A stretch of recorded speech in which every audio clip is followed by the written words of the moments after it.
Hi everyone, ये हमारा second lecture है, सेकेंड पार्ट है बोल्टेड कनेक्शन का। तो आज हम इस चैप्टर में डिस्कस करेंगे strength of bolt in bearing type of connection. Okay, यहाँ ध्यान देने वाली बात है, ये बियरिंग टाइप ऑफ कनेक्शन के लिए, ना कि फ्रिक्शन टाइप ऑफ कनेक्शन के लिए। तो डिजाइन स्ट्रेंथ ऑफ बोल्ट क्या होता है, इसके बारे में हम डिस्कस करेंगे।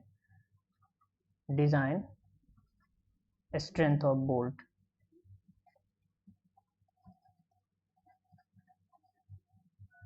डिजाइन स्ट्रेंथ ऑफ बोल्ट को डिनोट करते हैं भी डीबी से।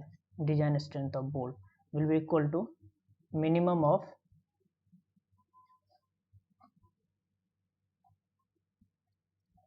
Design shearing strength of bolt, design shearing of bolt, इसको डिनोट किया जाता है V ऑफ DSB से, shearing strength of bolt, and design of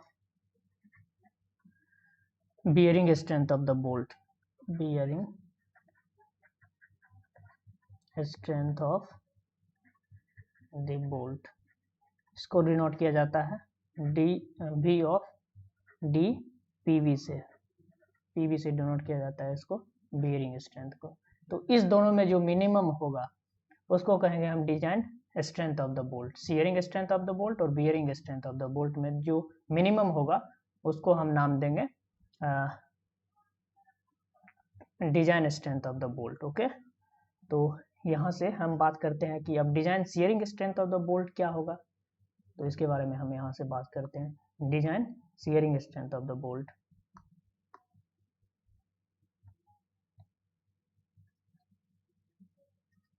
design shearing काफी इंपॉर्टेंट टॉपिक है एसएससी जेई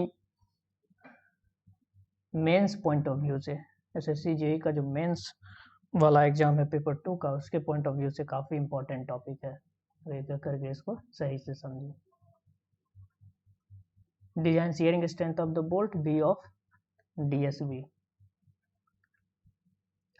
और ये जो इक्वल बी ऑफ डीएसबी होता है, design shearing strength of the bolt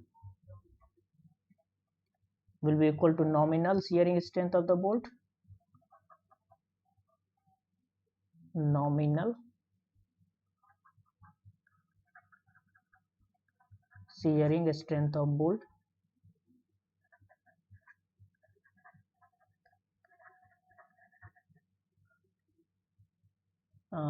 by divided by the partial factor of safety of bolt material, partial factor of safety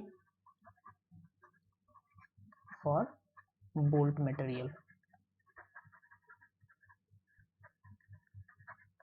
तो हमारा जो design shearing strength of bolt है, अगर nominal shearing strength of bolt में अगर factor of safety से divide कर देते हैं तो हमको design shear strength of the bolt मिल जाता है। तो यहाँ से इसको अगर हम लिखना चाहे V of D S B will be equal to nominal shearing strength of the bolt को डिनोट करते हैं V of N S B, nominal shearing strength of the bolt, और इस पार्शियल फैक्टर ऑफ सेफ्टी को denote करते हैं gamma M B से। तो ये हमारा यहाँ से इम्पोर्टेंट फॉर्मूला निकल के आ जाता है, V of D S B will be equal to V of N S B, nominal shearing strength divided by the factor of safety, और ये फैक्टर ऑफ सेफ्टी जो है gamma M B will be equal to 1.25, ये 1.25 के equal होता है। अब यहाँ से बात करते हैं, ठीक है, design shearing strength of bolt nominal shearing strength of the bolt divided by the partial factors of safety for the bolt material होता है, लेकिन आप हमें ये तो बताएं कि nominal shearing strength of the bolt कितना है। तो अब यहाँ से हम देखना स्टार्ट करते हैं कि nominal shearing strength of the bolt क्या होता है।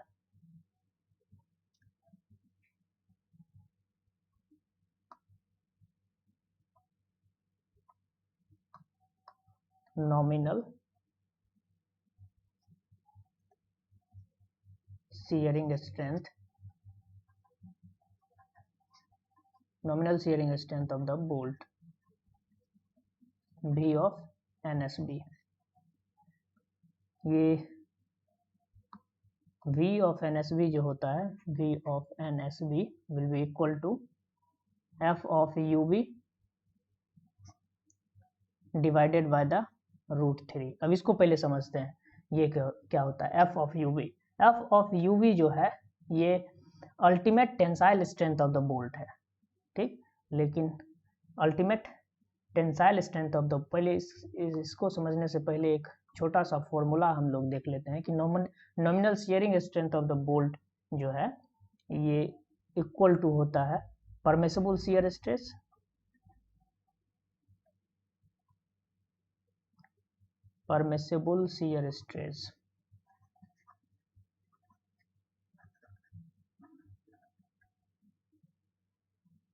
Into shear area.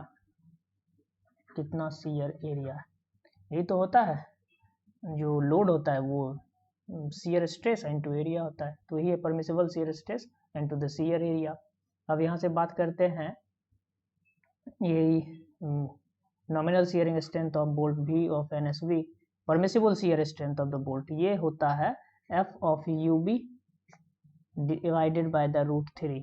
अब ये जो होता है F ऑफ UB ये है हमारा tensile strength of the bolt. तो यहाँ तो लिखे हैं परमिसिबल शियर स्ट्रेस, तो यहाँ टेंसाइल स्ट्रेंथ हम कैसे लिख सकते हैं?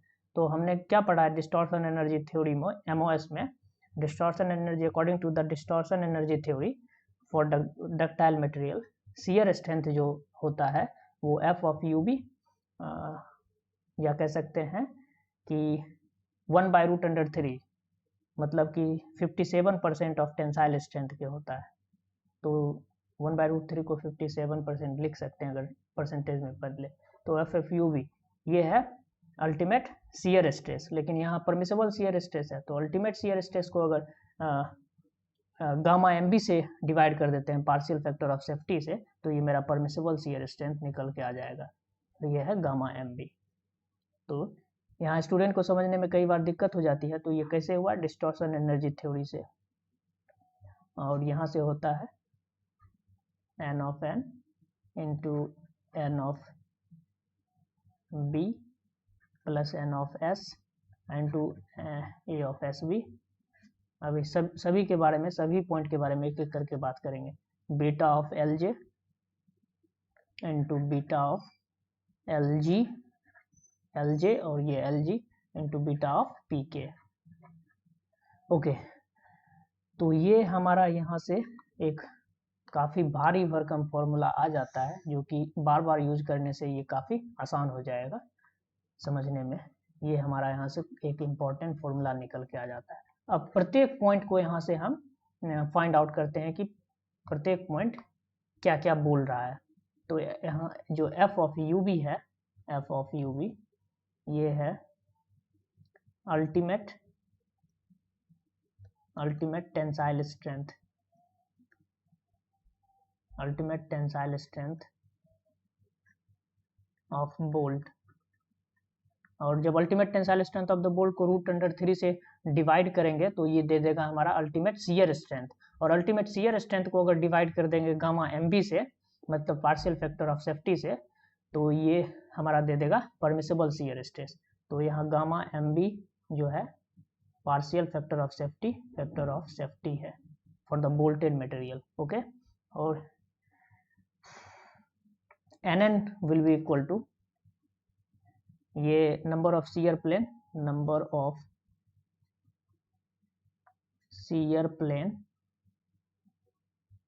पासिंग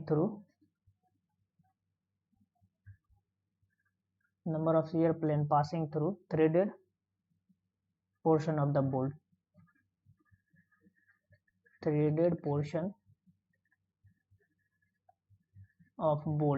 बोल्ट के थ्रेडेड पोर्शन से कितना number of shear plane pass कर रहा है। और N ऑफ S जो है ये होता है number of shear plane passing through shank of the bolt. Shank से कितना शियर प्लेन पास कर रहा है, सेंक portion of the bolt. Okay, इसको N और NS को फिर से एक बार समझते हैं। फिगर की सहायता से कि अगर मान लेते हैं ये हमारा एक प्लेन है और ये हमारा एक कोई दूसरा प्लेन है, मेंबर है, और ये हम बोल्ट को यहाँ से इंसर्ट किए हैं, और ये बोल्ट का हेड है, और ये यहाँ से कुछ इस प्रकार से इसका टेल है, और ये कहाँ से नट लगा दिए हैं। और इसका जो थ्रेडेड पोर्शन है, ये थ्रेडेड पोर्शन, इसमें थ्रेडेड पोर्शन ये है मेरा नट का, ये हमारा थ्रेडेड पोर्शन है। तो ये एन जो है number of shear plane passing through the threaded portion, इसमें कितना है, इसमें शियर प्लेन की अगर बात करें तो ये इस लोड के कारण, पी लोड के कारण कहाँ से शियर ऑफ होगा, रिवेट यहाँ से शियर ऑफ होगा इस प्लेन से। अगर इस प्लेन की बात करें एक्सेस प्लेन से, तो इस प्लेन में अगर हम बात करें तो इस एक्स प्लेन में ही थ्रेडेड पोर्शन आ जाता है। तो यहाँ नंबर ऑफ शियर प्लेन, इस केस में लैप के केस में, लैप जॉइंट के केस में एन का वैल्यू कितना हो जाएगा, 1 हो जाएगा एन का वैल्यू। और वहीं एन की अगर बात करें number of shear plane passing through the shank portion, तो यहाँ सेंक पोर्शन से होते एक भी शियर प्लेन पासिंग नहीं हो रहा है, तो एन का जो वैल्यू हो जाएगा वो 0 हो जाएगा। तो यहाँ से हम देखते हैं, for the bolt in single shear,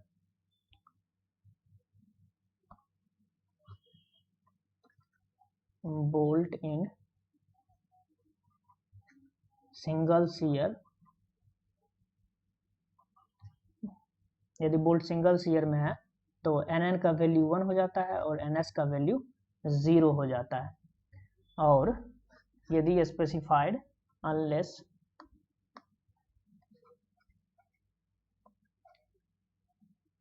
unless specify, यदि क्वेश्चन में स्पेसिफाई जब तक नहीं है तब तक जो कैलकुलेशन करेंगे design shear strength of the bolt V of DSV का, वो कैलकुलेशन करेंगे किस बेस्ड पे, will be calculated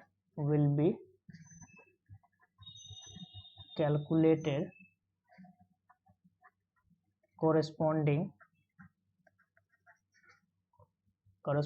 to the shear plane passing through the threaded portion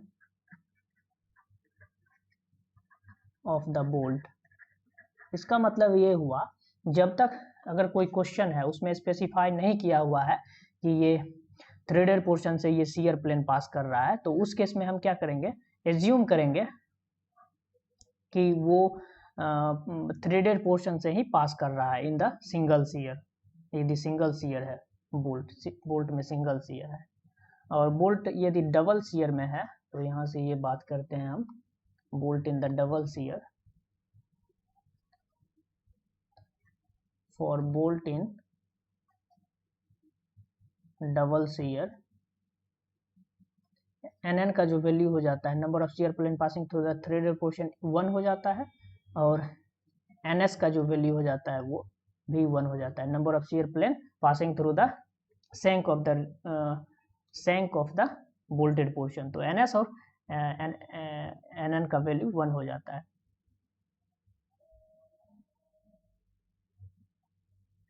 और यदि क्वेश्चन में स्पेसिफाई नहीं है तो ये माना जाता है कि उस बोल्ट का एक प्लेन, एक शियर प्लेन, 1 शियर प्लेन जो है वो पास कर रहा है हमारा थ्रेडेड पोर्शन से, 1 shear plane is passing through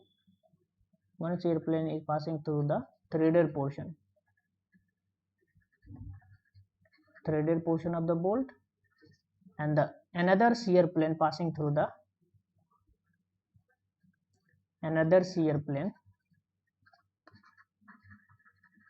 is passing through the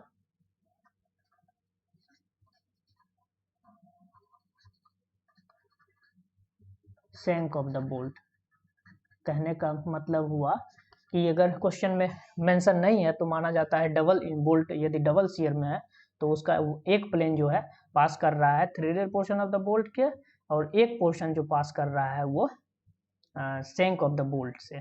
तो ये हमारा था यहाँ से NS और NN का वैल्यू। अब यहाँ से देखते हैं इस फॉर्मूला में NN और NS का काम खत्म हो गया। अब यहाँ से बात करते हैं AN और यहाँ से बात करते हैं ANB का और ASB का। तो ये ANB जो होता है ये net area of the bolt होता है। नेट एरिया मीन्स 0.78% जो एरिया था टोटल का वो हो जाएगा, और A ऑफ SB जो होता है ये होता है shank area of the bolt π/4 into d²। तो यहाँ से बात करते हैं, यहाँ से बात करना शुरू करते हैं। ANB will be equal to net area of bolt, net area of the bolt, bolt का net area will be equal to 0.78 π/4 into d²। Okay, और A of NSB shank area of bolt, shank area of S for shank and B for bolt, shank area of bolt, और ये होता है π/4 into d²। ये threaded portion इसमें deduct करते हैं इसीलिए ये 0.78% होता है टोटल ग्रॉस एरिया का। ओके, अब यहाँ से हमारा ये तो बात ठीक है यहाँ तक कि इस फॉर्मूला में f of u v √3 gamma mb nn anb ns और asb क्लियर हो गया। लेकिन अब ये क्या है, beta of LJ, beta of LG और बीटा ऑफ PK। तो ये एक रिडक्शन फैक्टर है जिसमें बीटा ऑफ LJ को कहते हैं reduction factor for long joint, और बीटा ऑफ LG को कहते हैं reduction factor for large grip length, और ये है पैकिंग के लिए रिडक्शन फैक्टर। तो ये तीन रिडक्शन फैक्टर लगाया जाता है डिज़ाइन कैलकुलेट करने के लिए। तो इस तीनों डिज़ाइन फैक्टर को, रिडक्शन फैक्टर को बारी बारी से देखते हैं। तो पहला मेरा जो रिडक्शन फैक्टर है वो कुछ इस प्रकार से है। our first rejection factor is beta of LJ, reduction factor for large long joint, L for long and G for joint। Reduction factor for long joint beta of LG, reduction factor for large grip length,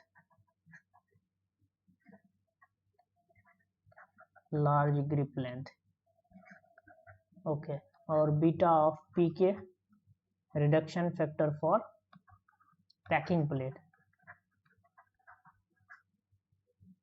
यदि कोई packing plate है तो ये हमारा तीनों का तीनों जो है रिडक्शन फैक्टर निकल करके सामने आता है, जो कि अभी एक एक करके इसके बारे में बात करेंगे।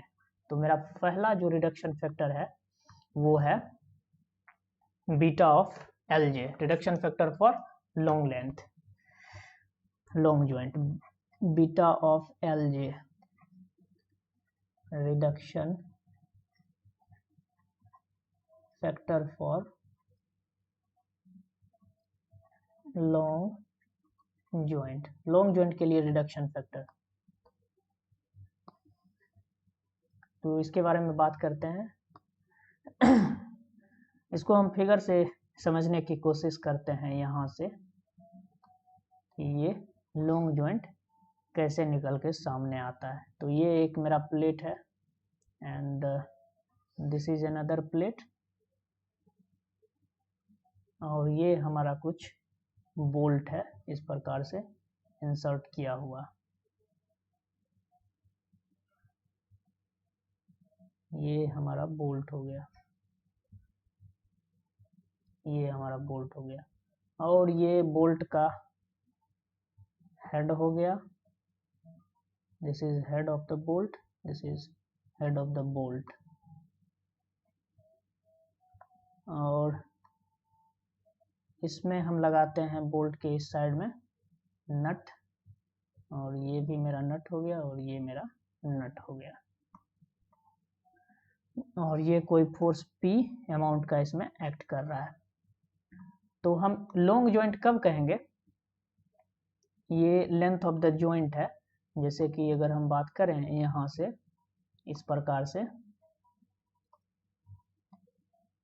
ये इसका इस बोल्ट का सेंटर लाइन और ये इस बोल्ट का सेंटर लाइन, इस दोनों के बीच जो लेंथ है एलजे अमाउंट का, इसको कहते हैं length of joint. Okay, bolt के सेंटर से और इस बोल्ट के सेंटर से जो लेंथ आता है उसको कहते हैं length of the joint. Joint का कितना लेंथ है। अब इसको लॉन्ग लेंथ जॉइंट कब कहेंगे? तो ये देखने वाली बात है। यदि if Lj is greater than 15 times of d diameter of the bolt, यदि 15d से ज्यादा हो जाता है तब उसको कहेंगे हम लॉन्ग जॉइंट। ओके, यदि Lj का वैल्यू 15 टाइम्स ऑफ d से बड़ा हो जाए तब उसको कहेंगे हम लॉन्ग जॉइंट। ओके, और तब लगाएंगे उसमें ये reduction factor for long joint. और reduction factor for long joint का जो वैल्यू होता है बीटा ऑफ Lj, ये होता है 1.075 minus Lj divided by 200d। तो यहाँ से मेरा reduction factor of long joint निकल के आता है, और इसका जो ओवरऑल वैल्यू होना चाहिए should be not greater than 1, एक से ज्यादा इसका वैल्यू नहीं होना चाहिए। और यहाँ यदि Lj का वैल्यू, यहाँ से देखते हैं, यदि Lj का वैल्यू इफ Lj का वैल्यू लेस देन 15d है, यदि 15d से कम है मतलब वो लॉन्ग जॉइंट नहीं है, तब तक हम बीटा ऑफ Lj मतलब reduction factor for long joint का वैल्यू रखते हैं 1। तो ये काफी ध्यान देने वाली बात है कि यदि लॉन्ग जॉइंट का वैल्यू 15 टाइम्स ऑफ d से कम है या इसके इक्वल है तो reduction factor for long joint का वैल्यू 1 रखते हैं। ओके, और इस कंडीशन में जो शियर स्ट्रेस डिस्ट्रीब्यूशन है उसको यूनिफॉर्म माना जाता है।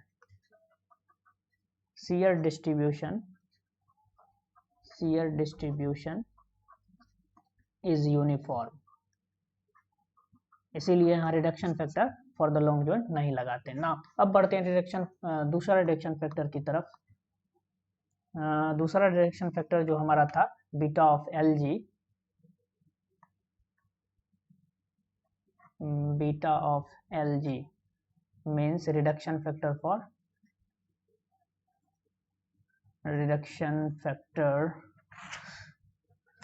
for long grip length,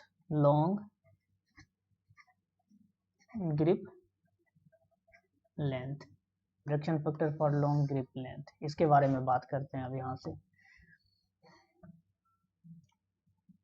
और इसको भी एक फिगर से समझने की कोशिश करते हैं कि लॉन्ग ग्रिप कब होगा और कब ये रिडक्शन फैक्टर हम अप्लाई करते हैं।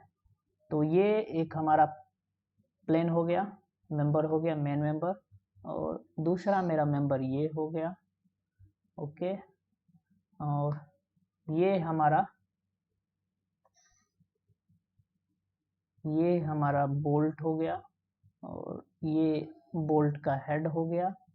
ओके, और ये में भी ये कह सकते हैं कि हमारा नट हो गया, बोल्ट में ये नट लगा हुआ है और ये P अमाउंट का फोर्स इसमें एक्ट कर रहा है। तो अगर हम यहाँ ध्यान से देखें तो हमें क्या मिलता है, इस फोर्स का लाइन ऑफ एक्शन ये है, और इस फोर्स का लाइन ऑफ एक्शन कुछ इस प्रकार से ये है। तो मीन्स दो फोर्स का लाइन ऑफ एक्शन अलग अलग है और फोर्स का वैल्यू इक्वल है, तो यहाँ एक कपल फॉर्मेशन होगा। और ये हमारा जो हो जाएगा वो E will be equal to eccentricity, और इसके कारण एक bending moment develop, couple formation यहाँ हो जाएगा। तो इसके लिए एक रिडक्शन फैक्टर लगाते हैं। ओके, और ये जब ये लेंथ ऑफ द ग्रिप यहाँ क्या हो जाएगा, यदि इस प्लेट का थिकनेस T1 है और इस प्लेट का थिकनेस T2 है, तो लेंथ ऑफ द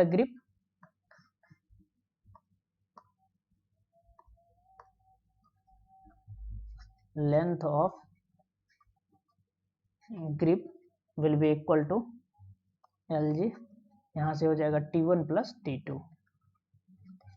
यही तो, इसी को तो कहते हैं लेंथ ऑफ द ग्रिप। तो ये इस प्लेट का थिकनेस और इस प्लेट का थिकनेस जब ऐड कर देंगे तब लॉन्ग ग्रिप हो जाएगा। और ये रिडक्शन फैक्टर कब अप्लाइड किया जाता है, reduction factor is applied only when reduction factor for long grip length is applied only when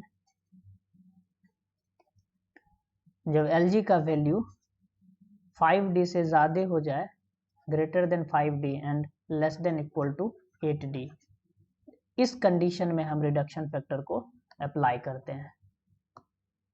इस कंडीशन में हम रिडक्शन फैक्टर को अप्लाई करते हैं जब length of the grip is greater than 5D and less then 8D। और इस reduction factor का जो वैल्यू होता है, वो beta of LG will be equal to 8D divided by 3D plus LG, length of grip. तो ये हमारा यहाँ से निकल के आ जाता है reduction factor for long grip length 8D by 3D plus LG। Okay, अब बात करते हैं, ये था reduction factor for long grip length. अब बात करते हैं reduction factor for packing plate. Reduction factor for packing plate formula based है, ये IS कोड के द्वारा दिया गया, तो इसमें डेरिवेशन का तो कोई बात ही नहीं बचता है। तो reduction factor for packing plate, इसको समझने के लिए सबसे पहले एक फिगर ड्रॉ करना पड़ेगा हमको। और ये हम फिगर ड्रॉ करते हैं यहाँ से कुछ इस प्रकार से।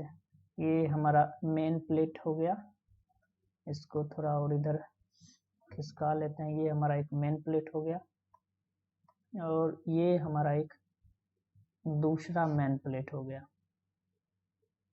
तो यहाँ से हम क्या देखते हैं, इस दोनों मेन प्लेट के बीच मेन प्लेट का जो थिकनेस है वो अलग अलग है। इसका यदि थिकनेस T1 है, इसका T2 है, तो T2 is greater than T1 है। इसका अगर थिकनेस हम T2 की बात करें और इसका थिकनेस T1 की बात करें तो T2 is greater than T1। तो इस केस में क्या करते हैं, एक पैकिंग प्लेट लगाते हैं। रिवेटिंग से करने से पहले एक पैकिंग प्लेट लगाते हैं। एज ए बोल्टिंग तो संभव है नहीं यहाँ, कैसे इसमें बोल्ट लगाएंगे। एक तो प्लेट अगर हम यहाँ लगाना चाहें, कवर प्लेट, एक कवर प्लेट हम यदि यहाँ लगाना चाहें, ये हमारा यदि एक कवर प्लेट है तो चलिए एक कवर प्लेट लगा दिए। लेकिन अब यहाँ कवर प्लेट कैसे लगेगा, तो इसके लिए पहले एक यहाँ पैकिंग प्लेट देना पड़ेगा। तो वही पैकिंग प्लेट के लिए रिडक्शन फैक्टर लगाते हैं। तो ये हमारा इस प्रकार से पैकिंग प्लेट हो गया। इसको थोड़ा और इधर शिफ्ट करते हैं। ये हमारा एक पैकिंग प्लेट हो गया और इसके ऊपर से हम अब कवर प्लेट लगा के, इसके ऊपर से कवर प्लेट लगा के, और अब जाके हम इसमें आसानी से बोल्टिंग वगैरह कर सकते हैं। तो ये हमारा पहला बोल्ट हो गया और ये दूसरा बोल्ट हो गया। तो इसलिए इस रिडक्शन फैक्टर को लगाया जाता है। और ये बोल्ट का हेड हो गया, ये भी बोल्ट का हेड हो गया। ओके, और ये हमारा नट हो गया बोल्ट में, ये हमारा नट हो गया। तो यहाँ मेरा पैकिंग प्लेट कौन सा हो गया, ये जो है ये है हमारा पैकिंग प्लेट, ये हमारा पैकिंग प्लेट है। इसके लिए जो रिडक्शन फैक्टर लगाया जाता है वो लगाया जाता है reduction factor for packing plate beta of PK will be equal to 1 minus 0.0125 of thickness of the packing plate T of PK. तो यहाँ से ये मेरा निकल के आ जाता है बीटा ऑफ पीके, और ये टी पीके जो है थिकनेस ऑफ पैकिंग प्लेट है। यहाँ से लिखते हैं thickness of packing plate T of PK will be equal to thickness of packing plate, packing plate का ये थिकनेस हो गया। और ये एक काफ़ी इम्पोर्टेंट पॉइंट है कि हम थिकनेस ऑफ पैकिंग प्लेट, ये रिडक्शन फैक्टर ऑफ बी के तभी अप्लाई करेंगे, reduction factor for packing plate beta of P के अप्लाइड only when जब thickness of packing plate T of P के 6 mm से ज़्यादा हो। मतलब ये फैक्टर तभी हम अप्लाई करेंगे जब मेरा thickness of the packing plate जो हो वो 6 mm से ज़्यादा हो। कहने का मतलब यहाँ से यदि ये थिकनेस ऑफ पैकिंग प्लेट का यहाँ से यदि 6 mm से ज़्यादा है, ये थिकनेस हमारा 6 mm से यदि ग्रेटर है, ग्रेटर देन 6 mm, उस केस में ही हम ये बीटा पी के अप्लाई करेंगे। अगर यदि 6 mm से ये थिकनेस ऑफ पैकिंग प्लेट कम है तब उस केस में नहीं करेंगे। उस केस में पैकिंग प्लेट का यूज़ तो करेंगे लेकिन रिडक्शन फैक्टर का यूज़ नहीं करेंगे। पैकिंग प्लेट का यूज़ इसलिए करेंगे ताकि उसमें बोल्टिंग आसानी से हो सके। ओके, तो ये था हमारा तीनों रिडक्शन फैक्टर, ये था हमारा तीनों रिडक्शन फैक्टर। अब बात करते हैं, ये design of shearing strength of bolt हमारा पूरा हो चुका है। अब बात करते हैं यहाँ से design of bearing strength of bolt, और इस दोनों में से जो मिनिमम होगा वही design strength of the bolt हो जाएगा। डिज़ाइन और एक पॉइंट और बच गया, सॉरी, यहाँ से एक पॉइंट और काफ़ी इम्पोर्टेंट है इस shearing strength of the bolt में। Shearing strength of the bolt में एक पॉइंट और इम्पोर्टेंट है जो कि कई बार एग्जाम में पूछ चुका है, वो ये पॉइंट है। यहाँ से लिखते हैं नोट पॉइंट डाल के, यहाँ से लिखते हैं हम नोट पॉइंट डाल के, यदि डिज़ाइन करेंगे V of NSB nominal shear strength will be greater than design shear strength. Design shear strength का जो वैल्यू होना चाहिए नॉमिनल शियर स्ट्रेंथ से क्या होना चाहिए, कम होना चाहिए। मतलब कि नॉमिनल शियर स्ट्रेंथ का वैल्यू ज़्यादा होना चाहिए डिज़ाइन शियर स्ट्रेंथ के वैल्यू से। तो for the bolt to be safe in the shear, तो बोल्ट को सेफ कहा जाएगा किस में, शियर में। Then the bolt will be safe in shear. यदि nominal shear strength of the bolt जो आ रहा है वो design shear strength of bolt से कम है तो उसको कहा जाएगा कि वो बोल्ट शियर में सेफ है। ओके, अब यहाँ से बात करते हैं design bearing strength of the bolt. ये छोटा सा पॉइंट था जो कि छूट रहा था लेकिन हमने कवर कर लिया। अब यहाँ से बात करते हैं design bearing strength of bolt.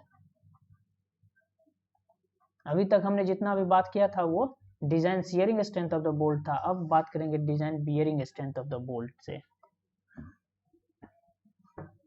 और यहां से बात करते हैं design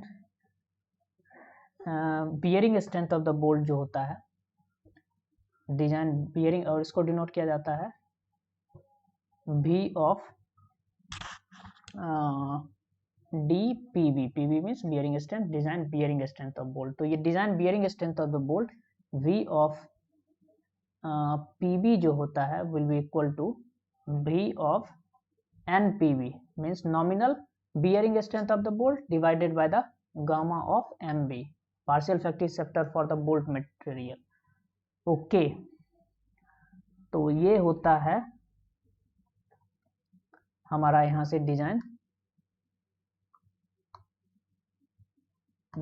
MB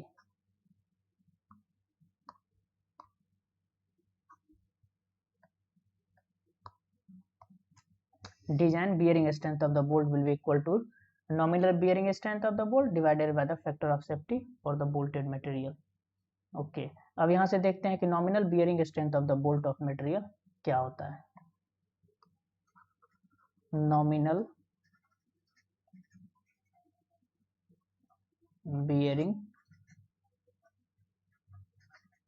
strength of bolt, इसको डिनोट करते हैं V of NPB से, nominal bearing strength of the bolt,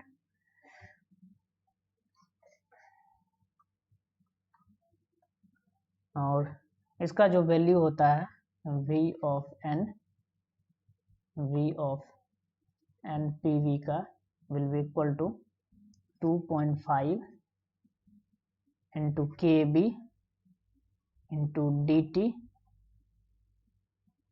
dia into thickness, nominal dia into the thickness into FU। अब यहाँ से एक एक करके बात करते हैं कि ये क्या कहानी रहेगा। यहाँ से जो है FU will be equal to ultimate tensile strength of plate, यहाँ बोल्ट नहीं है प्लेट, क्योंकि जो बियरिंग स्ट्रेंथ में फेल करता है वो प्लेट ही फेल करता है, नॉर्मली बोल्ट फेल नहीं करता है। तो ultimate tensile strength of bolt, sorry ultimate tensile strength of plate. Okay, D will be equal to the nominal dia of bolt। Okay, और T will be equal to, यहाँ से thickness देखते हैं कि thickness of the thinner plate, T thinner, lap joint में thickness of the thinner plate देंगे, और यदि बट जॉइंट है, डबल कवर बट जॉइंट है, तो T का जो वैल्यू होता है वो कुछ इस प्रकार से हम लोग देते हैं, T will be equal to minimum of thickness of the thinner member, या तो थिकनेस ऑफ थिनर मेंबर, दो मेंबर में जो थिनर होगा उसका थिकनेस, और sum of the cover plate, sum of the cover plate. ये अगर आपको समझने में दिक्कत हो रहा है तो इसको इस फिगर से हम आपको समझा सकते हैं। यहाँ से कुछ इस तरह से, ये हमारा प्लेट हो गया एक, ये हमारा दूसरा प्लेट हो गया, और ये हमारा कवर प्लेट हो गया, और ये हमारा कवर प्लेट हो गया, और इस पर कोई P अमाउंट का फोर्स आ रहा है। तो ये जो T मिनिमम होता है वो thickness of the thinner member, इस दोनों मेंबर में यदि थिनर है तो उसका थिकनेस, और sum of the cover plate, इस कवर प्लेट का थिकनेस और इस कवर प्लेट का थिकनेस, इस दोनों में से जो कम आएगा, मिनिमम आएगा, वो हो जाएगा हमारा T का वैल्यू। तो ये था यहाँ से T का वैल्यू, और इसमें DT हो गया, FU हो गया। अब KV क्या है, तो KV को समझने के लिए यहाँ से हम बात करते हैं KB। KB will be equal to, थोड़ा और स्पेस ले लेते हैं ताकि ये थोड़ा बड़ा जाएगा। KB will be equal to minimum of यहाँ से E बाय 3D नोट और P by 3D nought minus 0.25 और FUB divided by FU and और 1। तो इस चारों में से इस चारों में से जो मिनिमम आ जाए वो हो जाएगा हमारा केवी का वैल्यू। ओके, इस तीनों में जो मिनिमम आएगा वो हमारा केवी का वैल्यू हो जाएगा। अब यहाँ पे बात अगर करें कि ये ई क्या है, तो ई हमारा है end distance, e will be equal to end distance, और पी जो है हमारा पिच है, पिच डिस्टेंस, और एफ ऑफ यू बी जो है, एफ ऑफ यू बी ये ultimate tensile strength of bolt है, ultimate tensile strength of bolt. तो ये हमारा पूरा का पूरा वैल्यू है। इस चारों वैल्यू में से जो कम आएगा वो हमारा हो जाएगा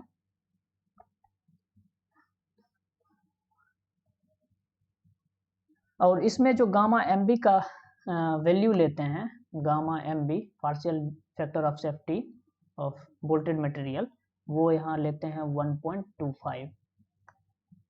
तो ये ध्यान रखना है गामा ऑफ एम बी। और बोल्ट को यहाँ से एक पॉइंट है, द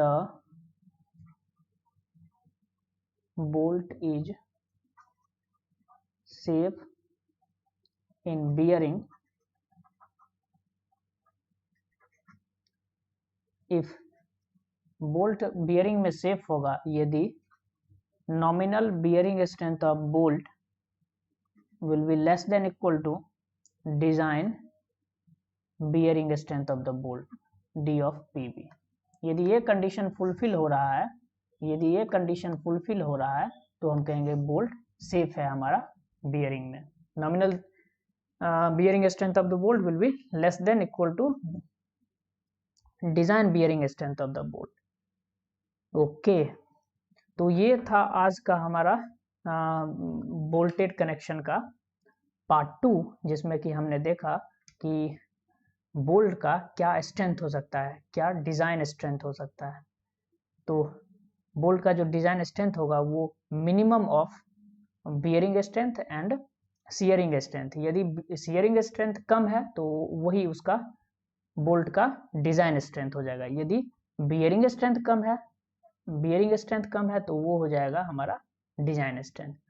तो आज के इस लेक्चर को यहीं पर समाप्त करते हैं। आशा है कि आपको ये समझ में आया होगा। यदि समझ में आया है तो आप इस वीडियो को लाइक कर सकते हैं और इस चैनल को सब्सक्राइब कर सकते हैं। Thank you for watching.